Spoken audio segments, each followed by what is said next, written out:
அங்காரகனவன் தங்கும் இடமே அவன் பொங்கும் முகத்தை காணுதல் வேண்டின் அங்காரகனவன் தங்கும் இடமே அவன் பொங்கும் முகத்தை காணுதல் வேண்டின் நெருப்பாய் எரியும் செவ்வாய் பகவான் மழையாய் மாறி பொழிந்திடுவான் அவன் பிள்ளையார் பக்தி வணங்கிடும் மாந்தர் மனதுக்கு உறுதியை கொடுத்திடுவான்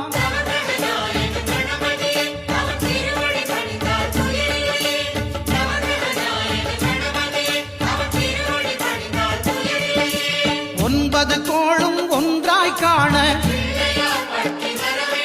அங்கு கற்பகம் என்னும் கடவுளின் மெய்யில்